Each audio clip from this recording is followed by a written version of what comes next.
Mao Jio sim ಕೊಡ್ತಾವ್ರಂತೆ. ಏನ್ಲ 4G sim ಅಂತೆ. ಸರಿ ಬಿಡು. ಡೇಟಾ ಫ್ರೀ ಅಂತೆ, ಫುಲ್ ಅನ್ಲಿಮಿಟೆಡ್. ಆಯ್ತು ಆಯ್ತು ಬಿಡು.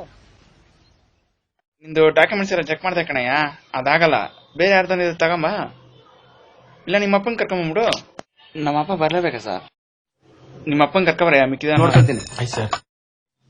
ಓ ಇಳ್ಕೊಂತೇನಯ್ಯ, ಬಾಯಲ್ಲಿ ಸಿಮ್ ತೊಗೊಳಕ್ಕೆಲ್ಲ ಕ್ಯೂ ನಿಂತವ್ರೆ. ಅಲ್ಲಿ ತುಂಬಾ ಗಲಾಟೆ ಕಣೋ, ನನ್ಗ ಆಗಲ್ಲ. ಏನ್ ನಿನ್ ಪ್ರಾಬ್ಲಮ್? ನಿಮ್ ಬಾಪ 4G ಸಿಮ್ ಅಪ್ಲೈ ಮಾಡ್ಬೇಕಣಪ್ಪ, ಡಾಕ್ಯುಮೆಂಟ್ಸ್ ಎಲ್ಲ ಕೊಡ್ಬೇಕು, ಇಂಪಾರ್ಟೆಂಟ್ ಕಣಪ್ಪ ಅದು. ಏನ್ ಮಾಡ್ಬೇಕು?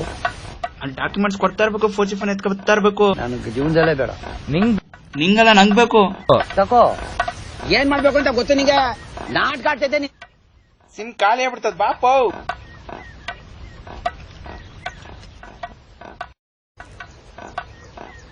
ತುಂಬಾ ಯೋಚನೆ ಮಾಡಿ ಒಂದು ತೀರ್ಮಾನಕ್ಕೆ ಬಂದಿನಿ ಕಣಪ್ಪ. ಏನಾದ್ರು ತೀರ್ಮಾನ ಮಾಡು, ನಾನು ಎಲ್ಗೂ ಬರುದಿಲ್ಲ. ಹಂಗಲ್ಲ ಕಣಪ್ಪಯ್ಯ, ನಾನು ಹಳೆ ಮೊಬೈಲ್ ನಿಂಗೆ ದೇಶ ವಿದೇಶ ಎಲ್ಲ ತೋರಿಸ್ತೀನಿ ಅಂತಿದ್ದೆ. ಇಂಟರ್ನೆಟ್ ಸ್ಪೀಡ್ ಇಲ್ಲ, ಅದಕ್ಕೆ ಕಣಪ್ಪಯ್ಯ ಇವಾಗ ಹೊಸ ಸಿಮ್ ತಗೊಬಿಡೋಣ. ಅದು ಒಳ್ಳೆ ಸ್ಪೀಡ್ ಐತೆ, ಅದ್ ತಗೊಂಡ್ರೆ ನಿನ್ ಮೊಬೈಲ್ ದೇಶ ವಿದೇಶ ಎಲ್ಲ ಸುತ್ತಬಹುದು. ಇದು ಸ್ವಲ್ಪ ಕುಡಿದ್ರೆ ಸುತ್ತಂಗೆ ಆಯ್ತದೆ. ಸುಮ್ಮನೆ ಅಂದೆ ಕಣ್ಲ, ಸುತ್ತ ಪ್ರಯತ್ನ ಮಾಡ್ತಾ ಇದ್ದೀನಿ. ಈ ಚಿಂತೆ ಯಾಕೆ ಮಾಡ್ತೀಯಪ್ಪ? ನಿನ್ ಡಾಕ್ಯುಮೆಂಟ್ಸ್ ಎಲ್ಲ ತಗೊಂಡು ಎಲ್ಲ ರೆಡಿ ಮಾಡ್ಕೋ. GS ಸಿಮ್ ತಗೊಡು ಭಯ, ಇದು ಒಳ್ಳೆ ಟೈಮ್ ಕಣಪ್ಪಯ್ಯ.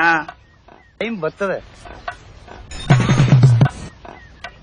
ಆಮೇಲೆ ಅಪ್ಪ ಜಿಯೋ ಆ್ಯಪು, ಬಾರ್ಕೋಡು, ಆಧಾರ್ ಕಾರ್ಡು, ಆಮೇಲೆ ನಿನ್ ಸಂಜೆ ಬತ್ತಾ ಕನೆಕ್ಟ್ ಆಗಿರೋ ಎಲ್ಲ ಇಟ್ಟಿದ್ದೀನಿ ಕಣಪ್ಪ. ಎಲ್ಲ ಒಂದ್ಕಿತ ನೋಡ್ಕೊಡಪ್ಪ. ಹೊಸವೋ ಹಳೆವೋ ಎಲ್ಲ ಚೆನ್ನಾಗಬೇಕನಪ್ಪ. ಕಡಪ್ಪ ಜಿಯೋ ಸಿಮ್ ತರಕ ಏನಾಯ್ತಿಯಾ? ಸಿಮ್ ಸಿಕ್ಬಿಡ್ತು.